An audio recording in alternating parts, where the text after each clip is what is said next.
Zarina POV. Malantod. Iyon ba talaga ang tingin ng mga tao sa akin? Sir, wag niyo naman po ako pagsalitaan ng ganyan. Hindi po ako ganyang tao, nasasaktan kong sabi. Madilim ang kanyang tingin sa akin na kalaunay napalitan ng guilt. God, I am sorry Monet. I didn't mean to say it to you.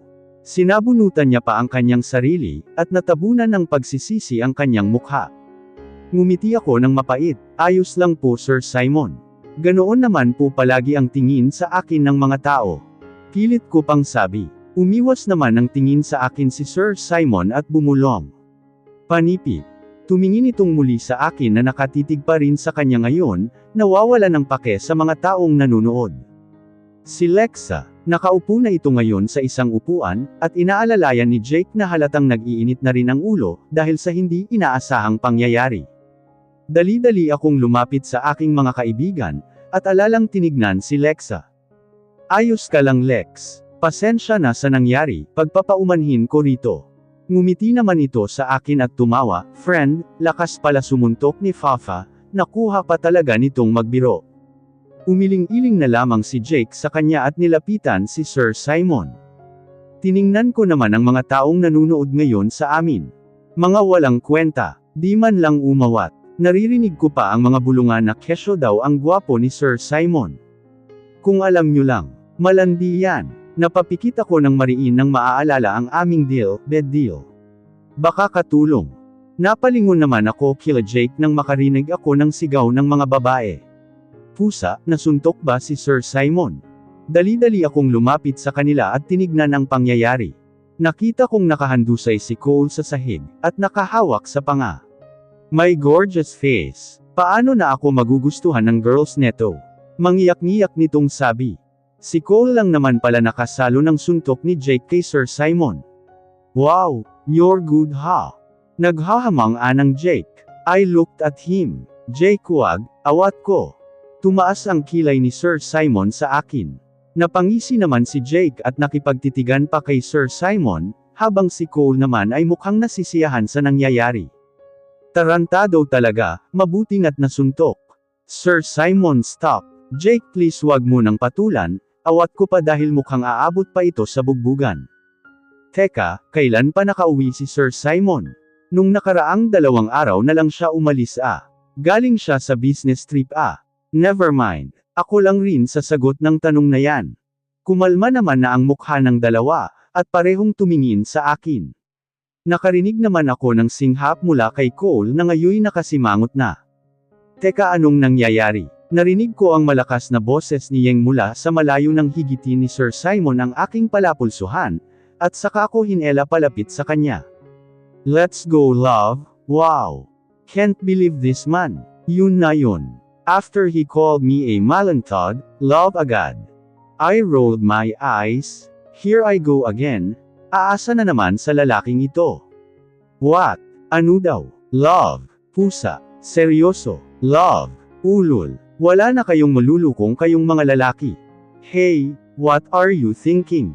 Napahawak ako sa aking dibdib, nang biglang magsalita ang nasa tabi ko ngayon.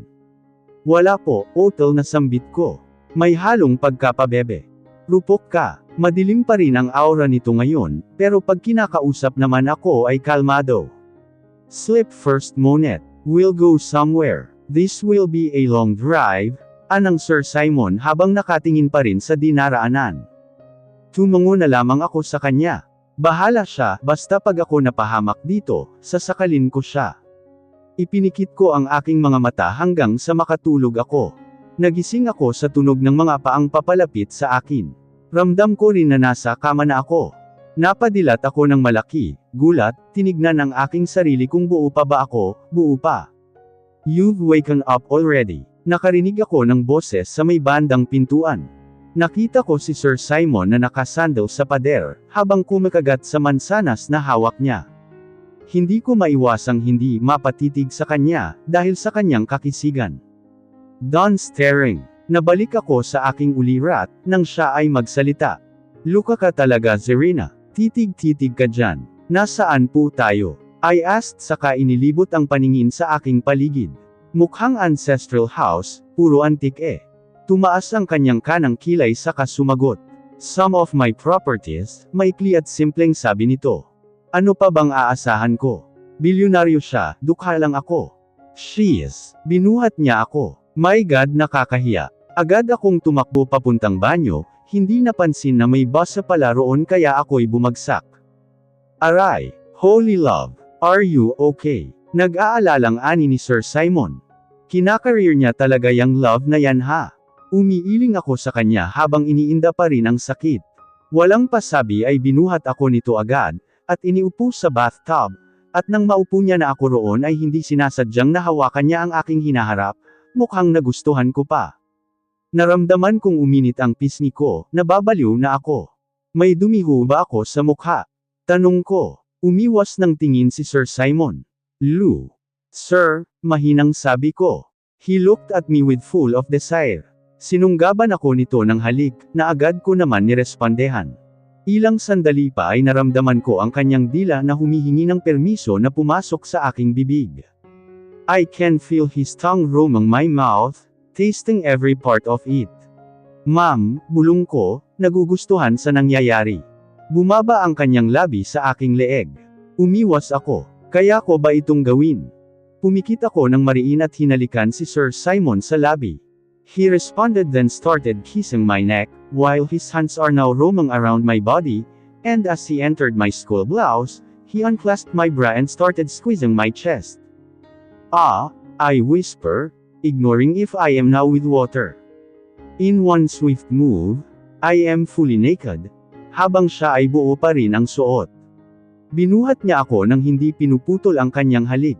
Maingat ako nitong inihiga sa kama kaya napatigil ako. Why love? He asked.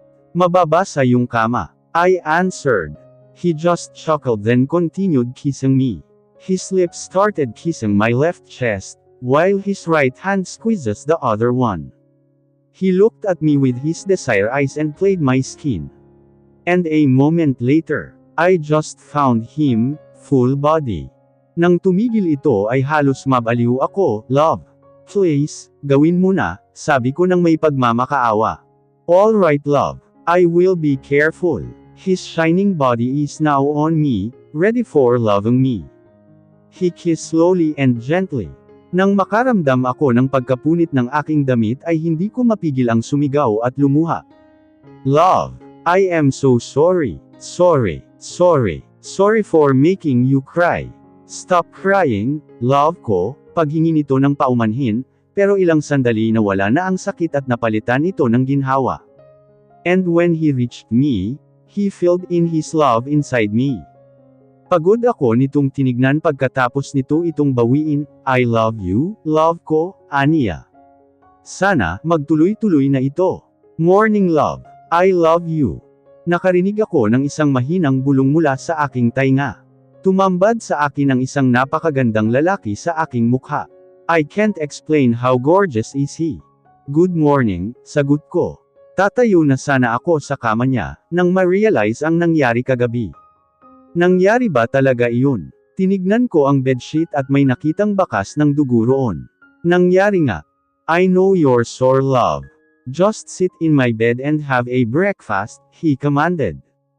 Ilang naman ako na umupo ulit, ramdam ang sakit sa pagitan ng dalawang paa ko, at saka kinain ang daladalang almusal ni Sir Simon. Sir Simon, mauuna na ho ako sa inyo. May pasok pa po kasi ako ngayon, sambit ko pagkatapos kong kumain. Kumunot ang kanyang noo. You are not going anywhere today love. And from now on, call me love, ay sapilitin. Kaloka. Tumango na lang ako bilang sagot, dahil mukhang mahihirapan din ako nito sa paglalakad kung papasok man ako ngayon. Masakit pala talaga. Kinabukasan ay pumasok na ako, dahil ayaw kong makamiss pa uli ng klase. Naglalakad ako ngayon sa hallway ng building namin, nang biglang may sumigaw ng pangalan ko. Zerina Monet Toledo. Ano? Tinatamad na bungad ko sa aking kaibigan. Kaloka ka Tay. Bakit hindi ka pumasok kahapon ha? Anong ginawa niyo ni Sir Simon? Ay! Sinundot-sundot niya pa ang aking tagiliran. Umiling-iling ako sa kanya. Luka, walang nangyari. Nauutol na sagot ko. Ba't ka nauutol? Humagalpak ito ng tawa na parang walang hiya sa mundo. Wala ngang nangyari sa amin, sabi. Sigaw ko. Natigilan ito ng panandalian sa kananlaki ang kanyang mga mata. Pinalo-palo ako nito. Hoy babae, wala akong sinabing ganyan ah. So may nangyari nga. Asar nito. Oo na. Ang kulit. Pag-amin ko, nanlaki ang mga mata nito. Sabi na type ka talaga nung boss natin. Sigaw nito. Tinakpan ko naman ang bunganga nitong napakaingay. Tumahimik ka nga Yeng. Tsaka hindi niya ako type no. Hindi naman ako maganda gaya ng mga tipo niya, sabi ko. Tumaas ang kilay niya sa sinabi ko. Pa-humble ka. Aniya pa. Nasaan nga pala si Hyacinth Yeng? Pag-iiba ko ng usapan. Bam-antong hininga ito. Nako si Gaga. Simula kahapon pa hindi nagpapakita. Aish, ewan ko ba kung saan nagpunta, sagot nito sa akin. Kumunot ang aking noo. Saan naman kaya nagpunta ang babaeng yun? Nagpapalam naman yun kung aalis iyon ng mag-isa ah. Binaliwala ko na ang naiisip ko, at hinela na si Yeng para sa aming magsisimula ng klase. Ilang oras ang lumipas at natapos na ang mga klase ko sa umaga, at ngayon ay pinapatawag ako sa guardhouse ng paaralan namin. Mayroon daw kasing nagpadala ng package para sa akin. Kasama ko si Yeng na bumaba papunta roon. Kanino naman kaya galing ito? Napatanong sa wala si Yeng nang makuha namin ang box. Tinanggal ko na ang tape ng box, at bumungad sa amin ang masangsang na amoy. Napaupo ako sa bench at nanginig. Sinong tao ang magpapadala nito? Natatakot at nagagalit na sambit ko at napalunok. Sino pong nagpadala nung box na iyon, Kuya Guard? Tiningnan ako ni Kuya Guard na nagsusulat ng kung ano sa kanyang notebook. Nako hiha, pinadala lamang rito nung gasgasing bata dito sa amin, saka umalis agad dahil bawal sila dito, anang guard. Bata, why would a kid pull a prank like this? Ah, sige po salamat kuya, pilitin ko mang itago ang kaba sa aking boses, ay hindi ko magawa. Sino naman ang nagpadala nun sa bata? God, kung sino ka man, stop. Hindi nakakatuwa. Yeng, punta ka na sa klase mo. Ako na ang bahala dito, sabi ko sa aking kaibigan, na halos umusok ang ilong sa nangyari. Hindi muna ako papasok, Serena. Kailangan nating malaman kung sino ang walang pusong nagpadala nito sa'yo, seryosong aniya sa katinignan ng box, na may patay na ahas na may kasamang kutsilyo dito. Bibihirang sumeryoso ang isang Yeng, kaya wala na akong nagawa kundi tumango. Sino nga ba ang pwedeng magpadala nito sa akin? Sa pagkakaalam ko kasi ay wala naman akong kaaway ngayon. What is that smell? Lumingon ako sa kung kanino nang galing ang boses na iyon. Roon bumungad si Cole na may nakakapit na si Lexa sa kanya. Mabilis kong sinarado ang box saka hinarap muli sila. Wala, baka nakaapak ka lang ng tae, palusot ko. Really? Tae?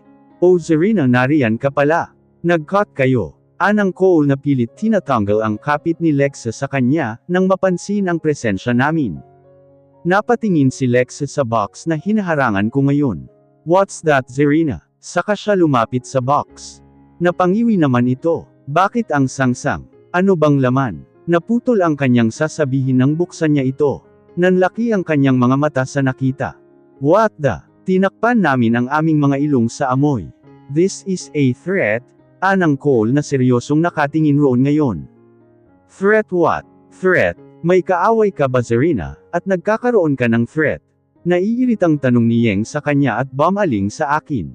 I shook my head, bakit naman ako mang-aaway?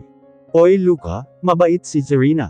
At sino naman kaya ang pwedeng gumawa nito? Sagot naman sa kanya ni Lexa. Teka may papel, biglang sabi ni Yeng at kinuha ang isang papel na nakapailalim sa kutsilyo. Mabaho na rin ito ngunit kailangan ko malaman, kung sino ang nagpadala nito. May mga tumulong dugo pa rito, kaya marumi itong tingnan. Kinuha ko ang papel mula kay Yeng at binuksan. Ano ito?